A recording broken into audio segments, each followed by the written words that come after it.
consciousness, empowerment, vulnerability, resistant, defiant, vicious, vengeance on betrayal, seductive. We see her popular on TV, music, social media.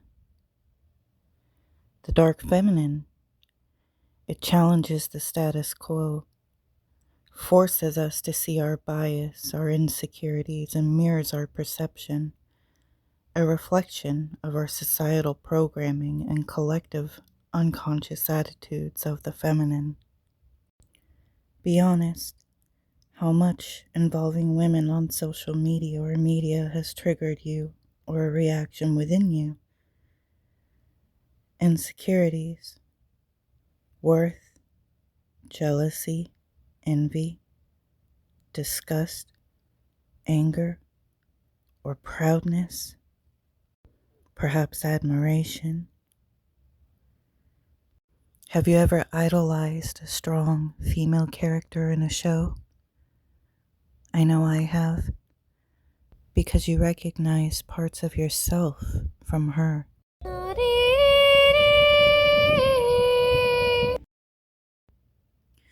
This week is all about the dark feminine and channeling divine sacred rage and dark feminine energy. To become one with our sexuality and our sexual desires, and to really cater to that part of us.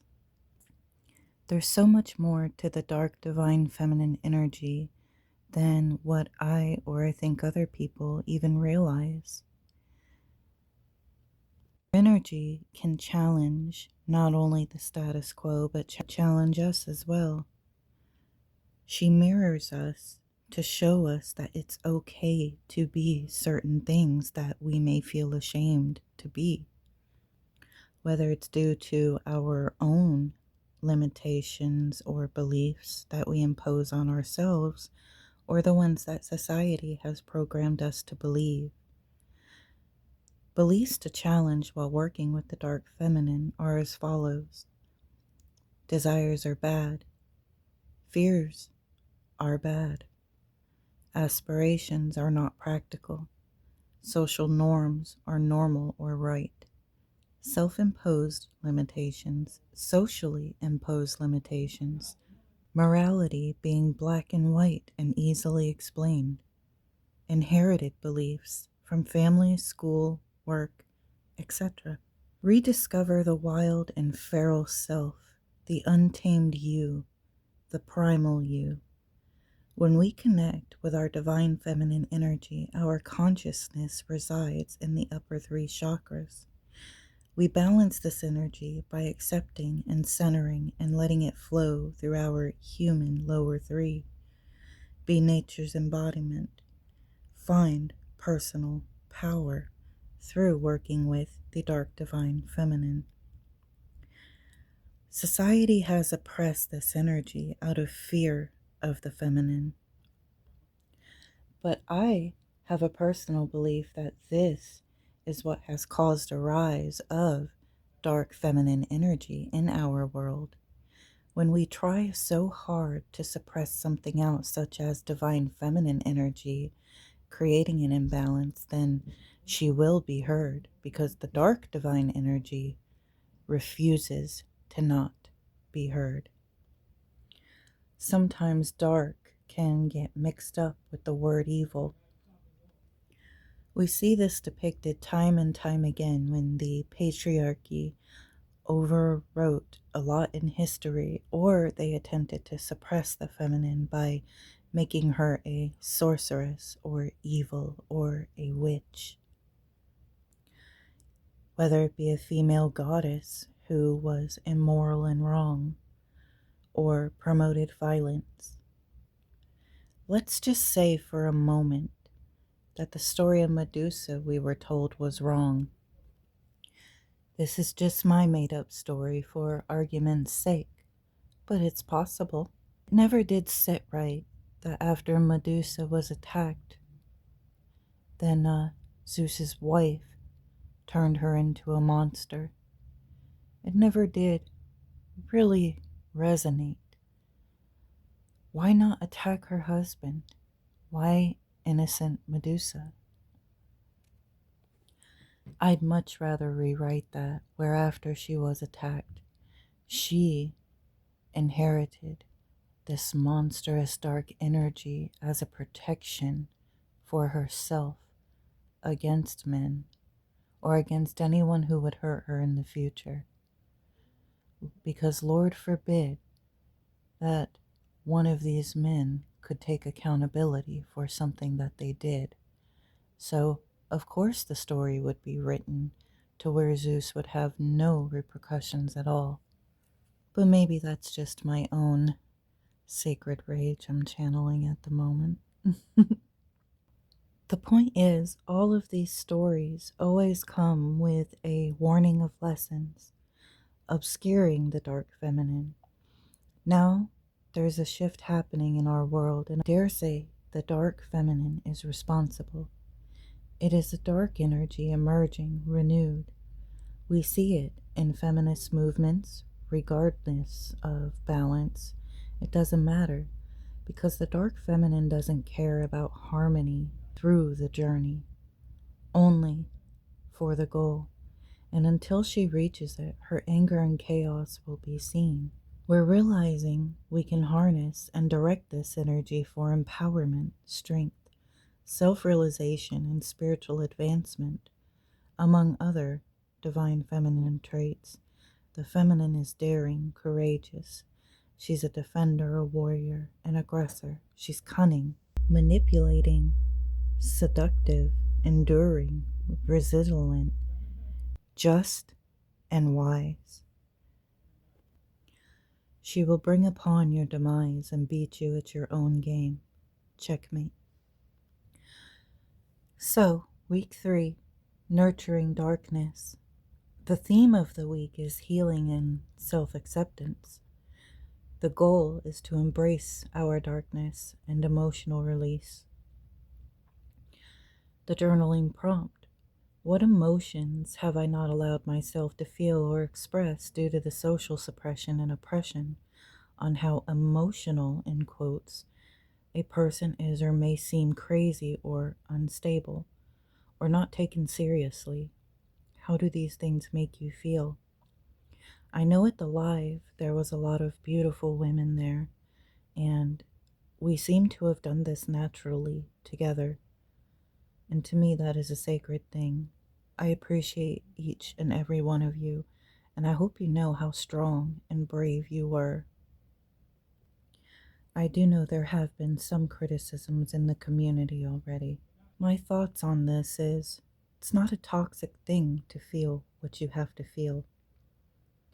Sometimes, when we ignore our feelings and emotions to try to hide them or mask them in positivity, it can become a toxic thing because it can hinder us later. That is why last week's emotions and this week's nurturing that darkness and healing is so important, because we must integrate and sit with our feelings and emotions, lest they hinder us. Healing doesn't happen overnight. It is a journey of repeating patterns, but the process remains. Once you start healing and start on this journey, you'll notice over time these patterns will lessen and lessen. But everybody needs a release and somebody that they can rely on, that they can lean on and share their stories with. Sometimes that's all it takes in order to be able to move on. Which brings me to another topic this week: setting up our boundaries without apology. It's very important to know our own limits. It's very important to know our own boundaries and where those lines cross. It's important to think ahead in these things and to try to do what is right and best for us. That is in every situation. including in the community. Never let somebody bring you down or make you feel bad for having feelings, for expressing those feelings, even if they are negative. We are all human, and we are all on the same journey. It just manifests in many different ways. We're trying to get rid of feeling ashamed or guilty for anything as women. So let's try and not let others, even if that is in the community, make you feel those things. I ask you, my dear beautiful viewers who are there, how has society not allowed you, or how has the world not allowed you to express these emotions before expressing them at the live, or even now if you're just now hearing this or watching it back? I know for me, we'll take grief for example.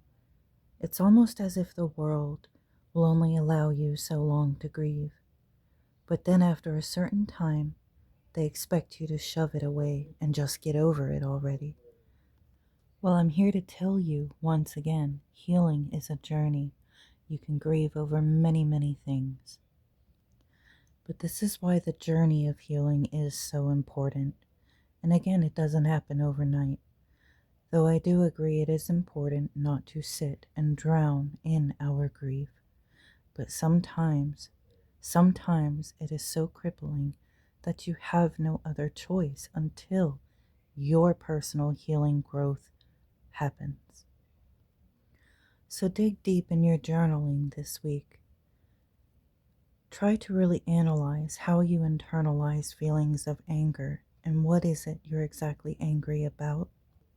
How the world can make you feel guilt, sadness, or what have you by suppressing the feminine energy. And identify how the world may still do this around you so that you can put boundaries in place to hold on to what is rightfully yours, and that is your feelings, your emotions, your thoughts. Do not shy away from your rage or any uncomfortable aspects this may bring up. Instead, ask yourself why you should not reclaim your desire, your grief, and use it to empower yourself and walk in the embodiment of the dark divine feminine.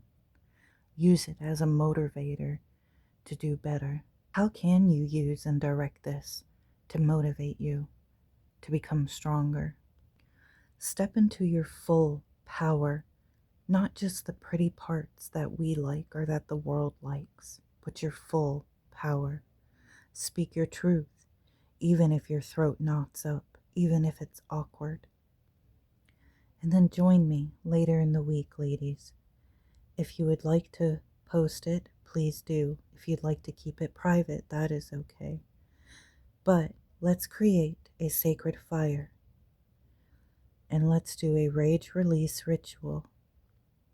Or it could be as simple as screaming into a pillow or screaming out into the night as you think and invoke the painful emotions of the suppressed dark feminine inside you, the suppressed parts of yourself. Make it primal. Go off of your intuition and play some powerful music all week. I feel like we're conditioned to be good little girls.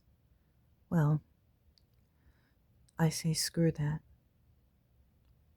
I am everything. An angel to some, a nightmare to others. And I have desires, wants, and needs too. And I'm here to claim them and take my power back from anything that has ever caused me to lose it or my voice. And so are you.